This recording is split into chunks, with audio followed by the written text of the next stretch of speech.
Graça e paz, irmãos, amém? Boa noite. Aleluia. Quero te convidar a abrir a Bíblia em Deuteronômio, no capítulo 7.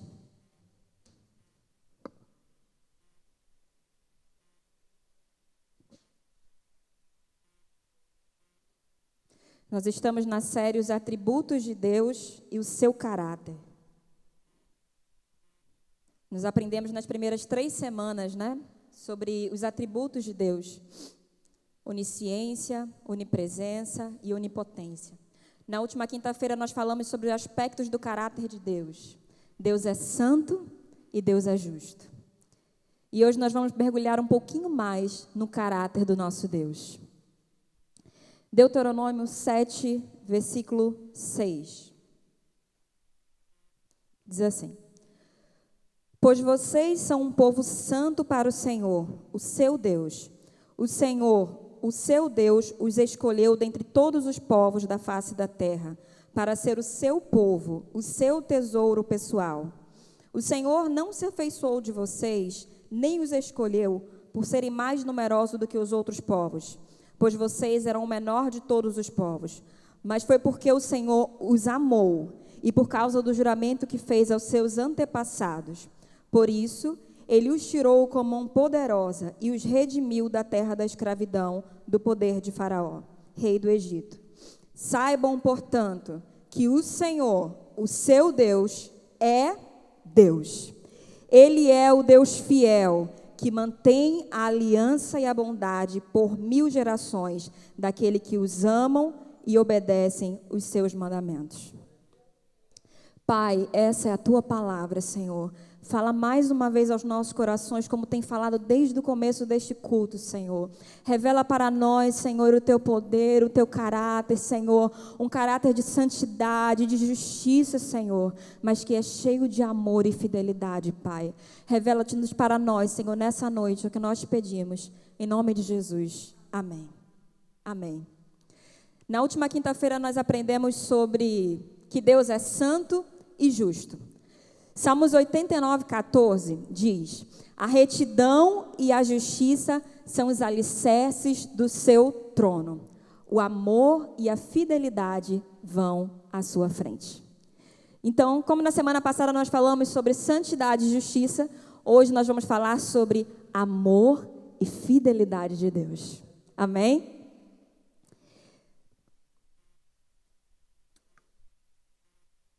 Quando a gente lê esse versículo de Salmos 89, 14, se você quiser ir anotando para ler depois em casa, ou se quiser já ir acompanhando, 89, 14, ele diz que retidão e justiça são os alicerces do trono de Deus, aquilo que sustenta o trono de Deus, santidade e justiça. Mas que amor e fidelidade vão à sua frente. Quando eu li esse versículo, aí eu me lembrei lá dos meus tempos de adolescente, aí o pessoal cantou hoje músicas do Toque no Altar, e aí eu fui recordando, e aí tinha uma ministração que dizia assim, não sei se vocês lembram, acho que era lembra, Senhor, juraste o teu amor. E aí quando o Luiz Arcanjo, ele fazia uma ministração no final, que quem gostava de Toque no Altar vai saber e ficou marcado. Ele dizia assim, que quando Deus estende a sua mão, ele olha e está gravado o seu nome. Não é isso? Quem foi fã de Toque no Altar, quem adorou muito, chorou, se derramou, sabe. E a Bíblia diz exatamente isso em Isaías 49, 15 e 16. Pode uma mãe esquecer do filho que amamenta e não ter compaixão do filho que gerou? Quando eu li esse texto, eu me recordei de quando eu tive Eloá e amamentei. Eu tive que viajar pelo trabalho, ela tinha 10 meses. E eu viajei pelo trabalho e eu fiquei 1 semana longe de casa. E a minha filha em casa, com o pai. E eu não podia amamentar. A minha filha também já estava habituada a tomar fórmula, Ela fazia aquela duplinha, Tomava a amamentação natural e tomava aquela amamentação de fórmula. Mas aquele tempo que eu fiquei longe, era incrível. Quem é mãe sabe aqui, Parece uma coisa que o corpo parece que sente quando é a hora da criança ser amamentada. É uma coisa, fica chuchando um negócio, parecendo que vai jorrar por todo lado o leite. E a Bíblia está dizendo, pode uma mãe que amamenta esquecer do filho? Toda vez que eu estava no treinamento e aquele negócio vinha, o peito enchia de leite, eu lembrava do meu filho. Mas a Bíblia está dizendo, embora ela se esqueça, eu, o Senhor, não me esquecerei de você. Uma mãe que amamenta, ela pode esquecer do seu filho, mesmo que o seu corpo, né, a biologia, diga a ela, seu filho está precisando de você, seu filho está lá, ela pode esquecer. Né? Eu fiquei lá de boa, guardei tudo, depois tirei com a bombinha. Mas Deus está dizendo, ainda que essa mãe se esqueça, eu jamais esquecerei de você. E por quê?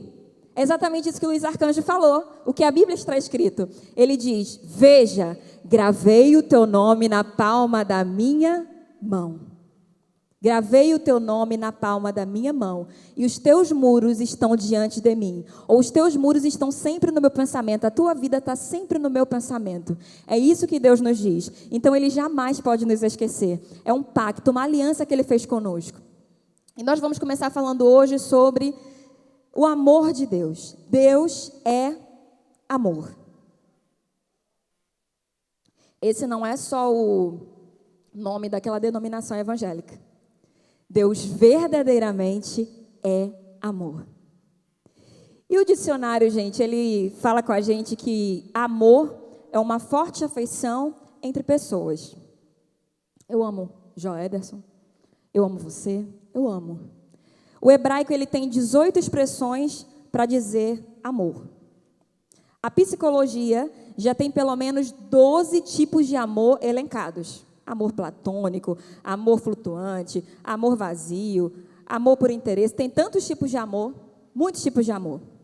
E como na nossa língua a gente só tem o amor, exceto quem é adolescente ou quem já foi adolescente, né? Porque quando a gente era adolescente, eu estava lembrando com o Joel esses dias, a gente tinha muito cuidado para dizer a alguém que a gente amava, né? Quando era um namoradinho. A gente conhecia, e aí, você me ama? Eu gosto de você, né? A gente fazia essa separação. Eu não sei se eu falei para Joedson hoje, ele disse, eu nunca falei isso não, porque eu sei a língua portuguesa.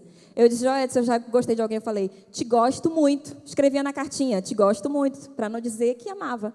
Tinha muito cuidado com isso, de dizer que amava alguém.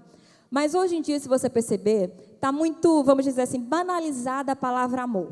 A gente ama tudo, né? A indústria do consumo, né? Fez com que a gente amasse cuscuz, amasse roupas coloridas, a gente ama cachorros, ama pessoas, a gente ama de tudo. A gente não fala mais, eu gosto disso, a gente fala, eu amo chocolate, eu amo cuscuz, eu amo roupa nova, eu amo sair, eu amo viajar. Mas o grego, ele tem 4 expressões para falar sobre o amor, pelo menos 4, das que eu pesquisei. E aí, uma delas é o storge. Esse storge é um amor fraternal. O amor entre pai, entre mãe, entre filhos, é o amor storge. O filéu, que é o amor de amizade. Amigo, parceiro. O eros, que é um amor romântico, que eu tenho pelo meu marido, que ele tem por mim.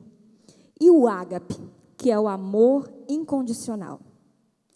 Para falar um pouquinho disso, o Joedson uma vez pregou aqui na igreja sobre aquele momento em que Jesus pergunta para Pedro, Pedro, você me ama? E aí, no original, diz que quando Jesus pergunta para Pedro se ele o amava, Jesus estava falando, Pedro, você me ama com o amor ágape, que é o amor incondicional? E Pedro responde, Senhor, eu te amo, com amor filéu, que era um amor de amizade, um amor de parceiro, sem muito comprometimento. Ou seja, ele estava dizendo, Senhor, eu te amo, mas ainda não dou a minha vida pelo Senhor, eu te amo. E aí o Senhor pergunta pela segunda vez, Pedro, você me ama com amor incondicional? E Pedro responde, Senhor, eu te amo com amor filéu, um amor de amizade. E na terceira vez, o Senhor se iguala a Pedro e ele pergunta, Pedro, você me ama com esse amor de amizade? Pedro diz, eu te amo, porque o Senhor aceita o amor que nós temos. É o amor dele que é incondicional sobre nós. Amém? O amor de Deus não é um amor de mão dupla. Ele não te ama porque você o ama. Ele o ama porque ele é amor.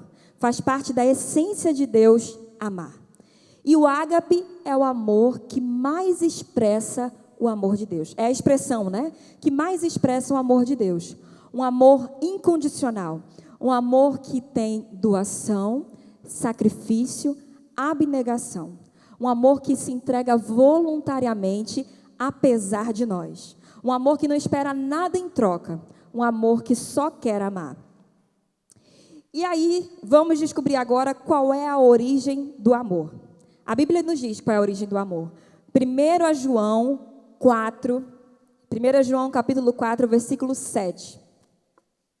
A primeira partezinha diz, João diz: Amados, amemo-nos uns aos outros, pois o amor procede de Deus. Proceder significa originar-se, é natural de. Amados, o amor origina-se de Deus. A origem do amor é Deus. Sendo assim, Deus é uma fonte de amor. E se você precisa de amor para amar alguém, para amar a Deus, Ele é a fonte. Ele é a fonte do amor. Nada pode fazer Deus nos amar mais ou nos amar menos. Não são os meus méritos que fazem Deus me amar mais. Não tem nada que eu possa fazer que faça Deus dizer, ela agora eu amo ela mais. Não tem nada que possa dizer assim, eu amo mais o Joederson, Deus ama mais o Joederson do que a Bianca. Não. Deus ama a todos. Deus é amor. O amor de Deus, ele é igual para todos. O amor de Deus é sobre o justo, sobre o injusto. Assim como o sol brilha para todos, o amor de Deus está disponível para todas as pessoas. Um amor incondicional. Como um pai. Um pai, quando tem mais de um filho, não existe dizer que ele ama mais um do que o outro. A gente às vezes quer saber, né? Lá em casa era assim, 4 crianças, a gente queria saber. Pai, você ama mais quem? Eu ou ela? Ama mais quem, pai? Pai, diga aí, meu pai, quem você ama mais? Porque a gente pensava que era pelo que a gente fazia que nosso pai amava mais a gente, né? Eu, como não fazia muitas atividades domésticas em casa, aí as minhas irmãs tiravam sarro. Não, meu pai vai me amar mais porque minha irmã fazia comida, arrumava casa, fazia isso, fazia aquilo, e eu não fazia nada. E elas chegavam para, querer me cutucar. Não, meu pai me ama mais. Pai, você ama mais quem? Mãe, você ama mais quem? Minha mãe dizia, eu amo todo mundo igual. E assim é o amor de Deus. Ele ama todos igualmente. É diferente se alegrar, se agradar de um filho mais do que do outro. Mas amor é incondicional para todos. Amém? E falando ainda da minha mãe, na adolescência, Joedson sabe disso, sofreu muito com isso. A minha mãe tinha uma coisa que era assim, se você chegasse para dizer ela assim, eu te amo. O pessoal chegava, irmã Adriana, eu te amo, te amo.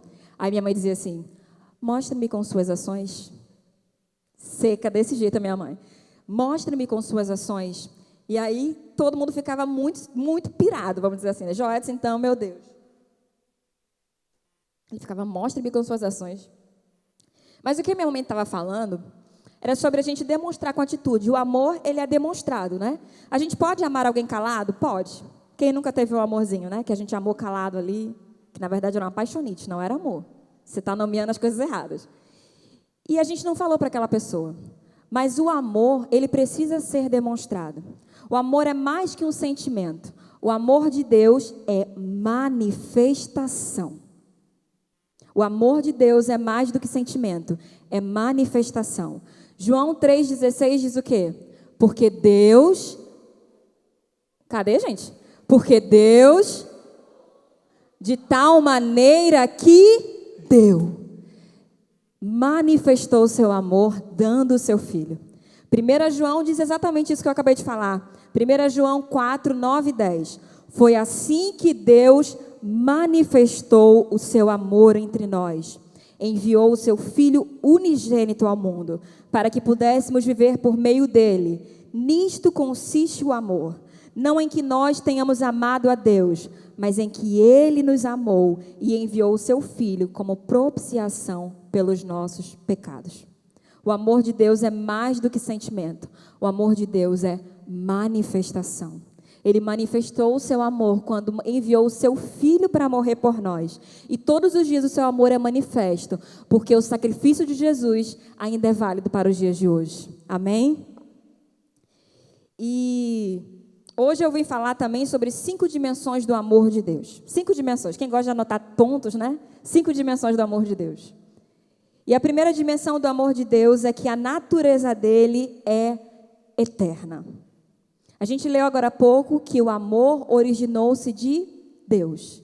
E se Deus é eterno, seu amor é eterno. Como diz Aline Barros, de eternidade a eternidade, Deus me ama. Jeremias 31, 3 diz, com amor eterno te amei, por isso com benignidade te atraí. O segundo ponto é que a extensão do amor de Deus é infinita. João 3,16 vai dizer, porque Deus amou o mundo de tal maneira. A intensidade do amor de Deus, de tal maneira. Lamentações 3,22 vai dizer que o seu amor não tem fim. O amor de Deus não tem fim. A extensão do amor de Deus é infinita. 3, a aplicação real e imediata. O amor de Deus, ela tem uma aplicação real e imediata.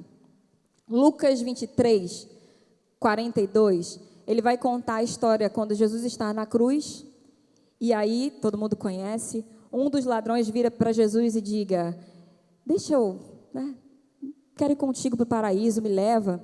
E Jesus diz o que para ele?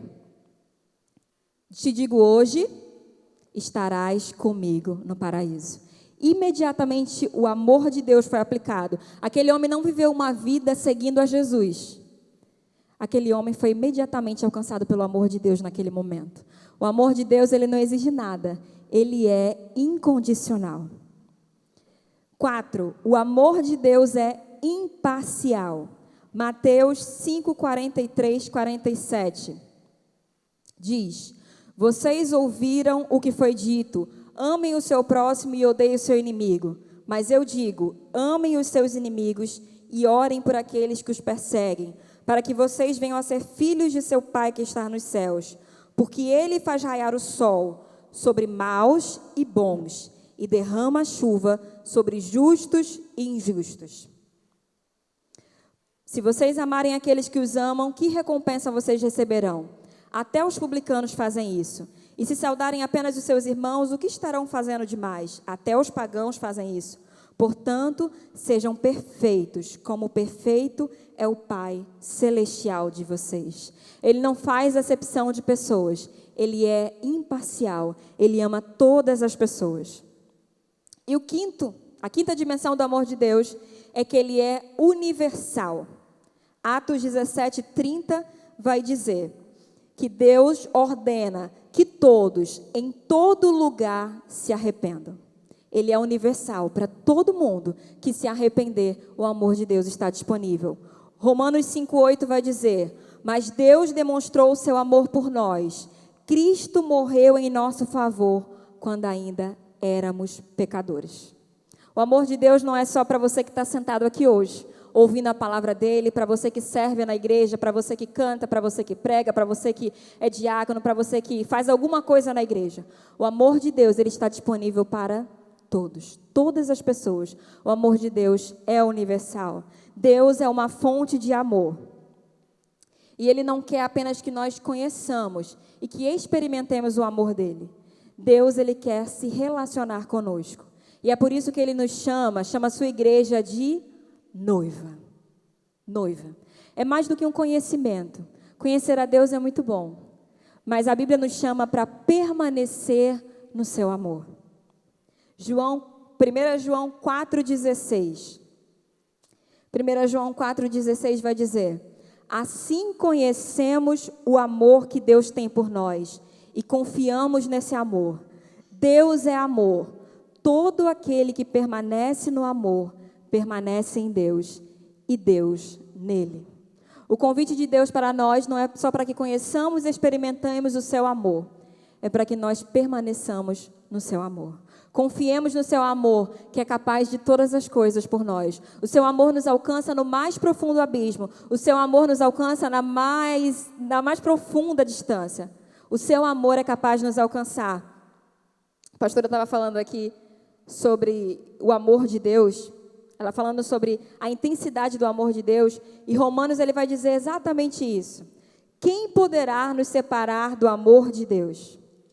Quem poderá nos separar do amor de Deus? Será a tribulação ou a angústia, a perseguição ou a fome ou a nudez ou o perigo ou a espada? Como está escrito, por amor de ti enfrentamos a morte todos os dias e somos considerados como ovelhas destinadas ao matadouro. Mas em todas estas coisas somos mais que vencedores por meio daquele que nos amou. pois estou convencido de que nem a morte, nem a vida, nem anjos, nem demônios, nem o presente, nem o futuro, nem qualquer poder, nem altura, nem profundidade, nem qualquer outra coisa na criação será capaz de nos separar do amor de Deus que está em Cristo Jesus, o nosso Senhor. Amém? O amor de Deus é eterno, é infinito, aplicação real e imediata, é imparcial e é universal. Está disponível para todas as pessoas. O amor de Deus é uma fonte inesgotável. Amém? E agora vamos falar sobre a fidelidade de Deus.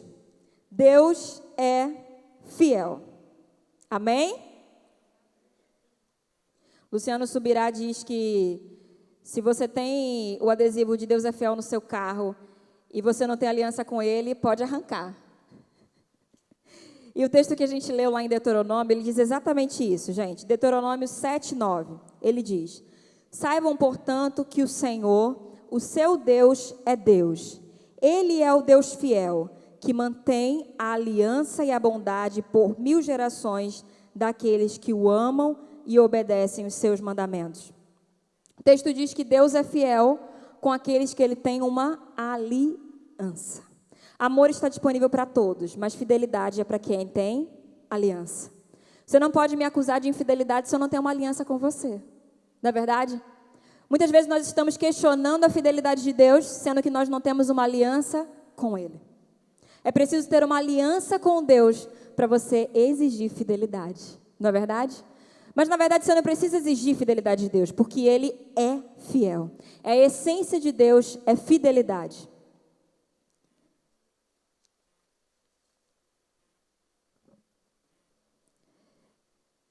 Eu tenho muitas promessas que eu recebi do Senhor e que algumas delas já se cumpriram e outras não se cumpriram. E eu queria saber se você tem alguma promessa de Deus que ainda não se cumpriu na sua vida. Quem tem uma promessa de Deus que nunca se cumpriu na sua vida, gente? Seja tímido, não. Todo mundo aqui tem uma promessa de Deus que não se cumpriu, né? E aí, eu ouvi uma ministração que me confrontou bastante, que ela dizia assim: e o que nos faz todos os dias vir para a igreja e adorar esse Deus, que fez uma promessa e ainda não cumpriu essa promessa? O que nos faz? O que nos faz continuar firmes, crendo nesse Deus que fez uma promessa e que ainda não cumpriu a sua promessa? É porque fidelidade, gente, a gente conhece quando a gente caminha com a pessoa, é que a gente sabe que ela é fiel.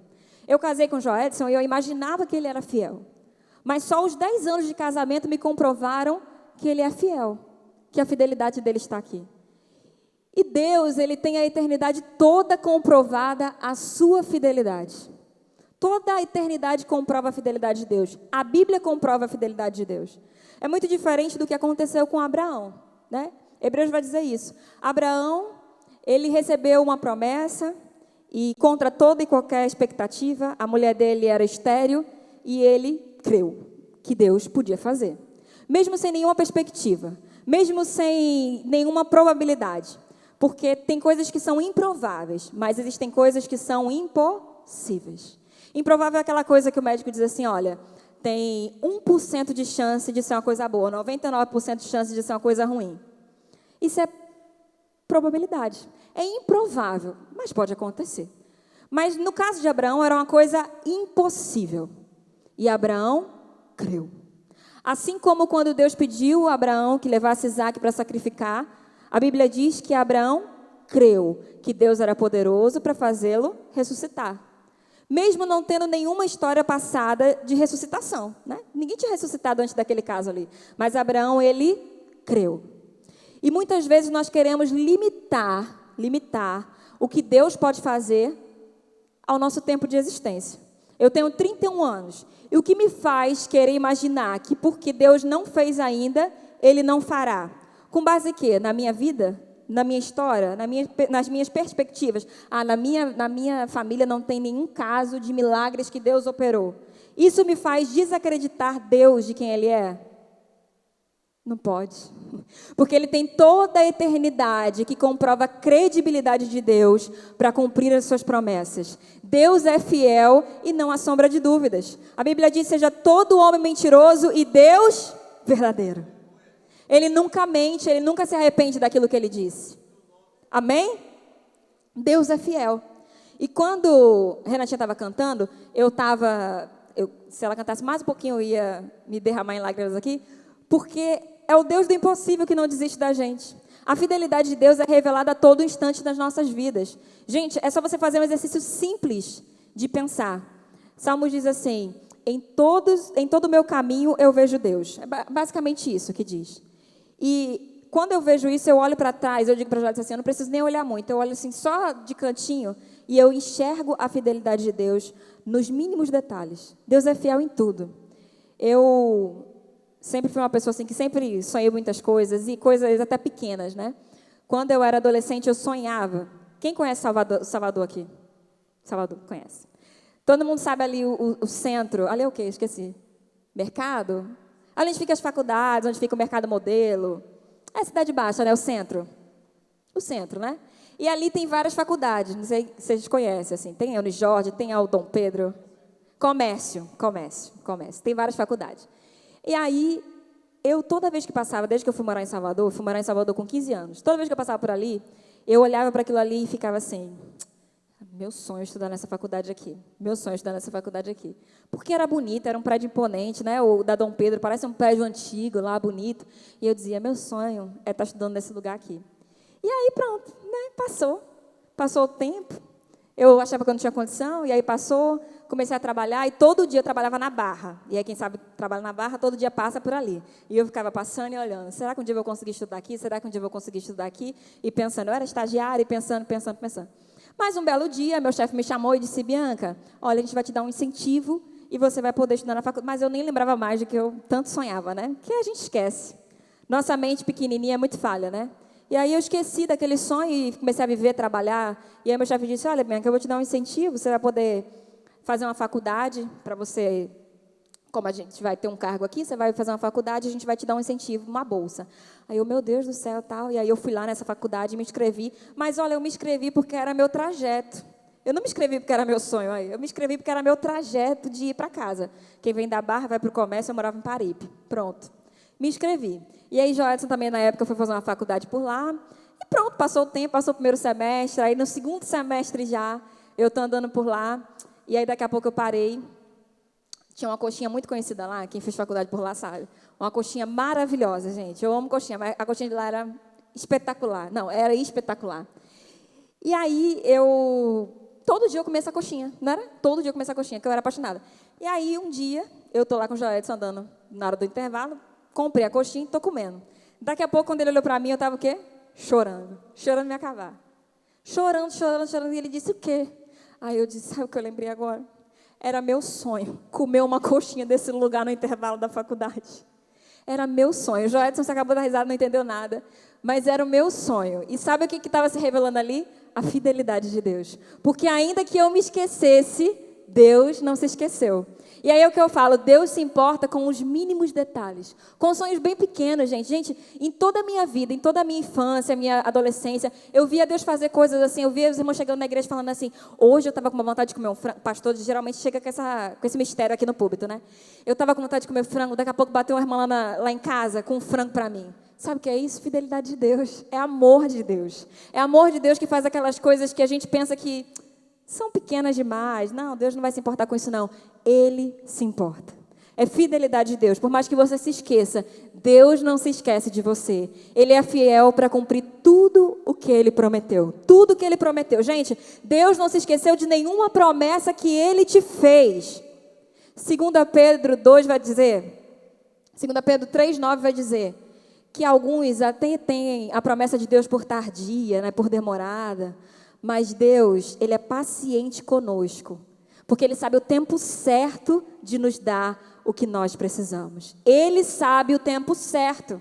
Eu estava conversando com o Joelson hoje e ele dizendo assim para mim, Bianca, Deus é tão fiel, né? A gente estava falando que a gente não entende no momento. E é bem assim.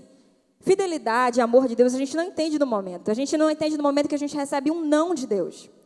Joedson, quando veio para cá, ele veio transferido pelo trabalho e ele tinha muita perspectiva de que ele fosse galgar um cargo de gerência no banco, enfim. E ele tinha muita aquela ânsia, ele ficava sempre frustrado quando tinha um processo, ele não era chamado, aquela coisa toda, e ele ficava, poxa. E aí hoje ele falando comigo, ele falava, dentro de mim eu falava, poxa, por que não, Deus? O Senhor me tirou lá de Paripe, me trouxe para cá e eu pensei que era. Quando ele pensou que era a vez dele, não era, tá que nem o coxo do tanque de Betesda. Senhor, toda vez que eu penso que é a minha vez que eu vou pular, alguém vem e pula na minha frente.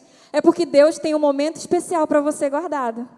Aquele homem talvez não entendia, né? Poxa, toda vez que eu estou aqui, que eu tento pular, vem alguém e passa na minha frente. Toda vez.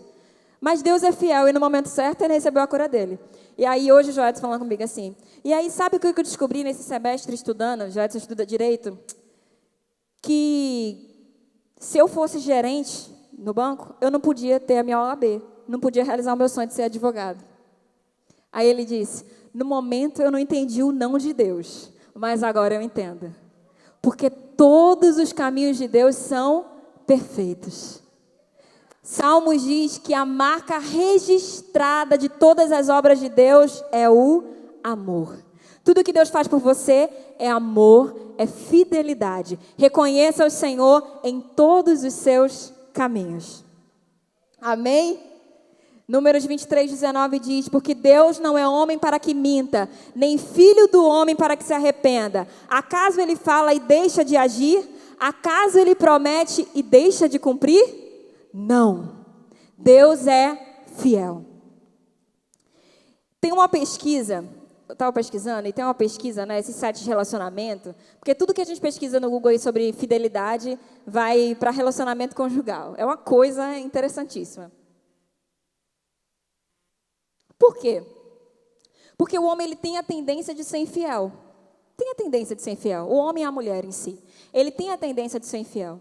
É por isso que a palavra de Deus diz que... Vamos ler lá. Sobre a fidelidade de Deus. Vou falar agora, calma. Deixa eu abrir aqui que está marcado.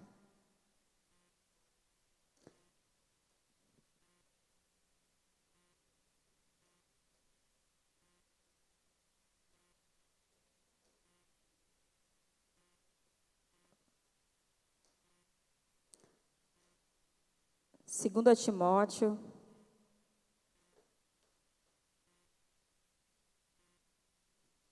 Segundo Timóteo 2.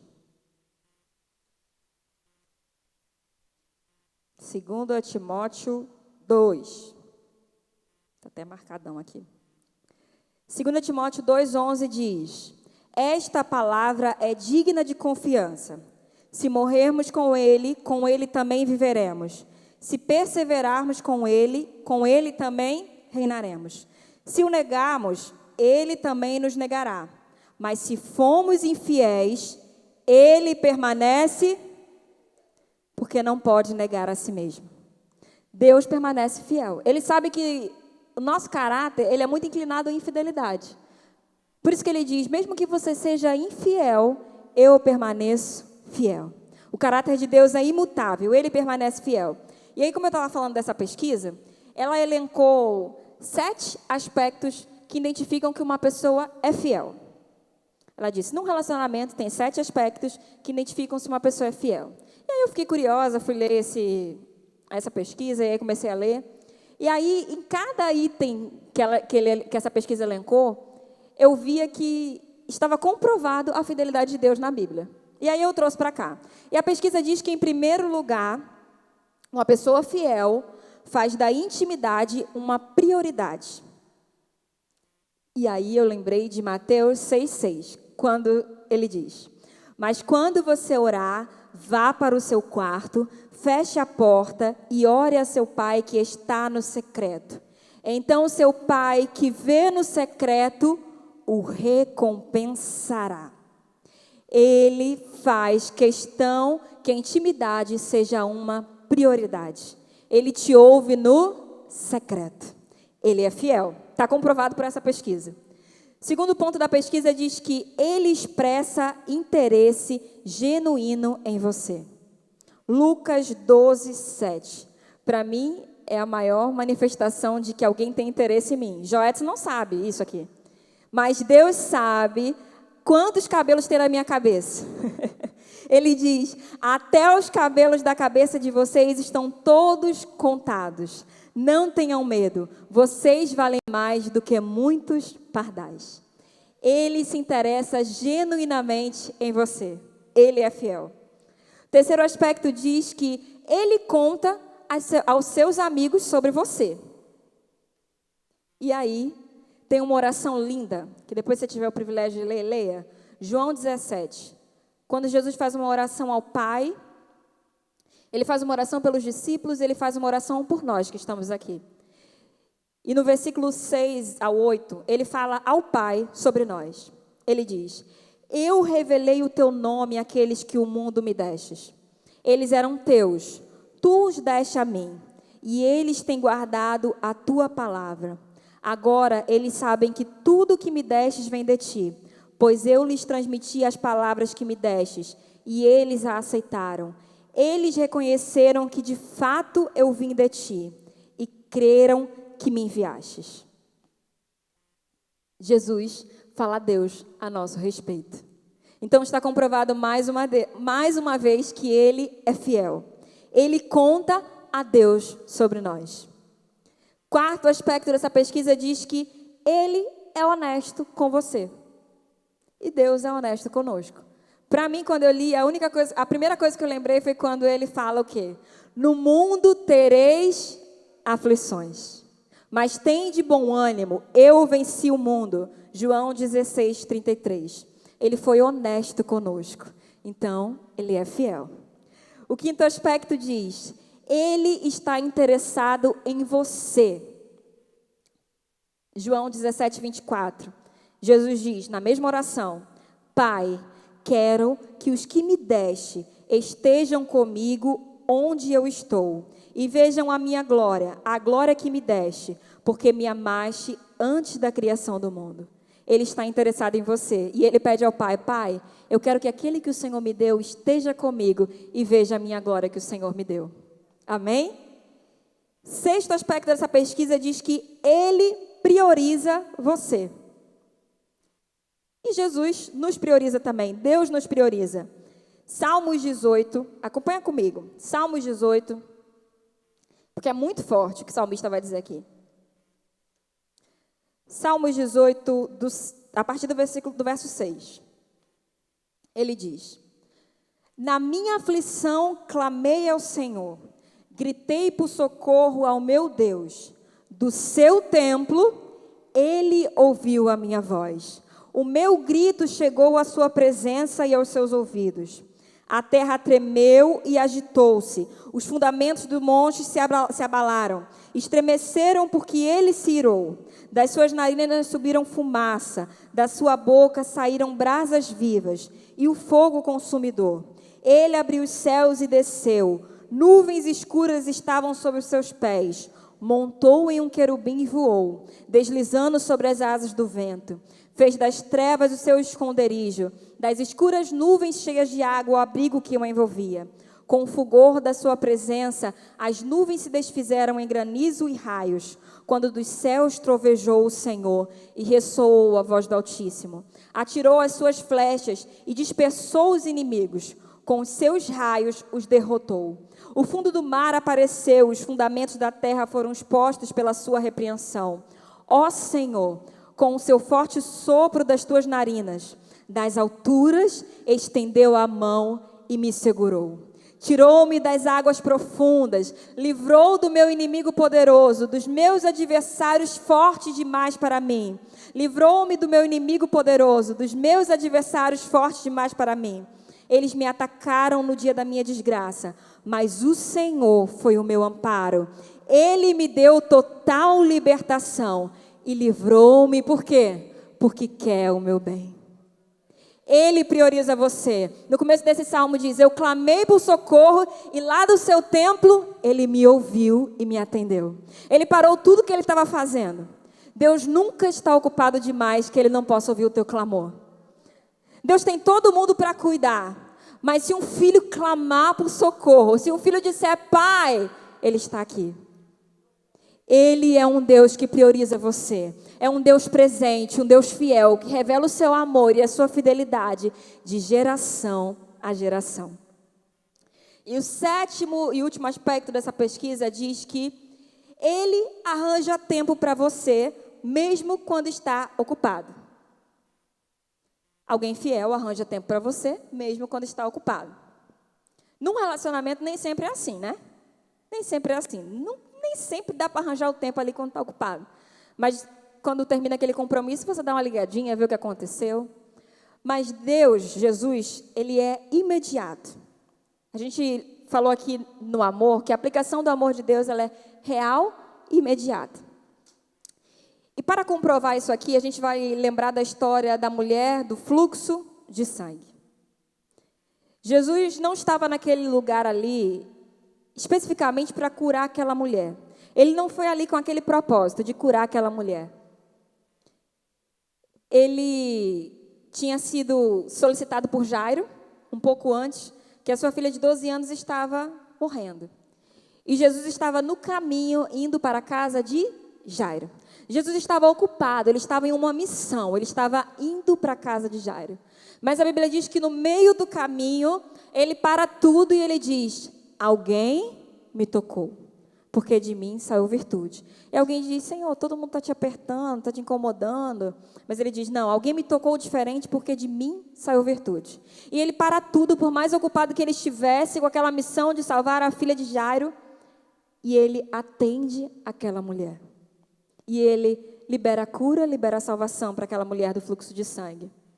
E mais uma vez comprova-se que Deus é fiel.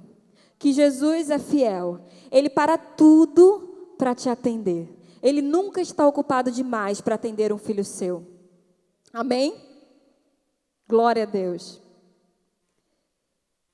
Romanos 3, versículo 3 diz, que importa se alguns deles foram infiéis? A sua infidelidade anulará a fidelidade de Deus? De maneira alguma. Seja Deus verdadeiro e todo homem mentiroso. Deus é fiel.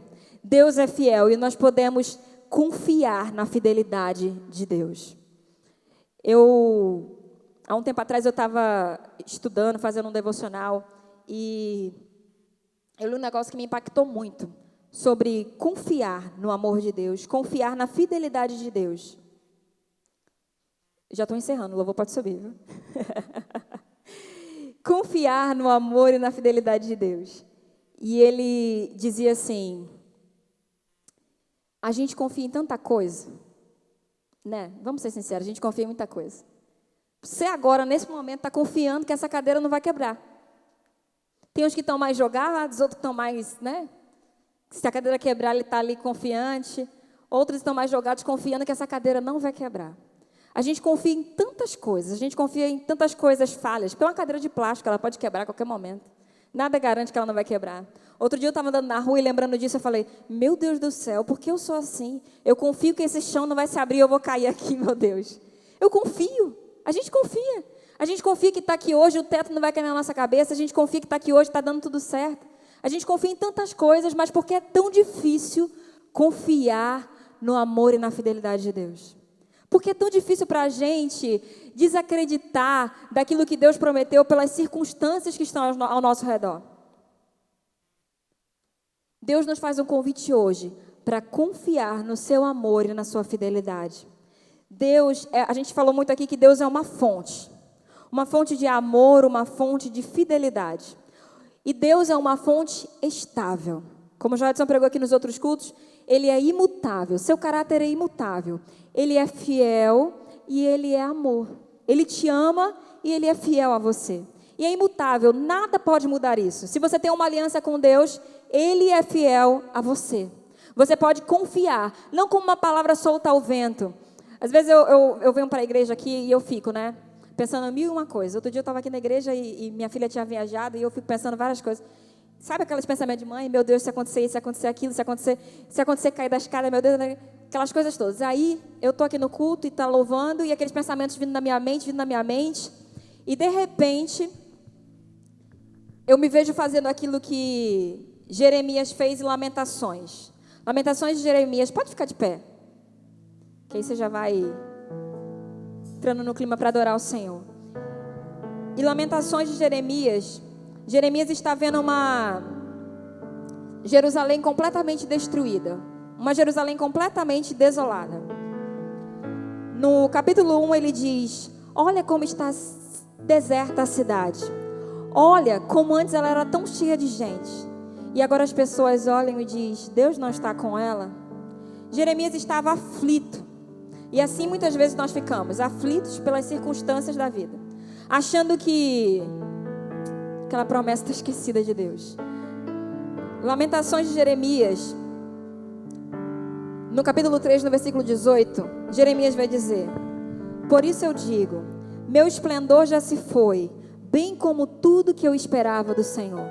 Jeremias estava sem perspectivas, porque de tanto ele clamar ao Senhor e nada se resolver, tudo estava destruído, Jerusalém estava arrasada.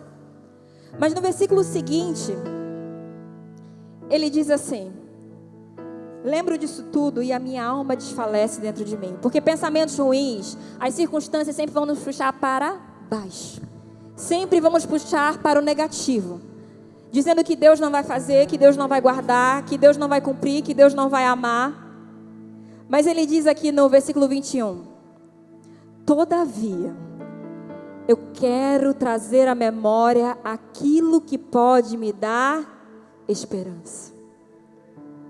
E quando eu estou aqui no culto, que eu fico pensando nessas coisas ruins que vai acontecer, eu começo a lembrar a minha mente, assim como Davi fazia a sua alma: por quem está aflita a minha alma? Eu começo a dizer: Deus é fiel, é Deus quem guarda, é Deus quem ama, é Deus quem faz, Deus é fiel. Se Deus já fez com Abraão, se Deus já fez com Isaac, se Deus já fez com Jacó, Ele pode fazer.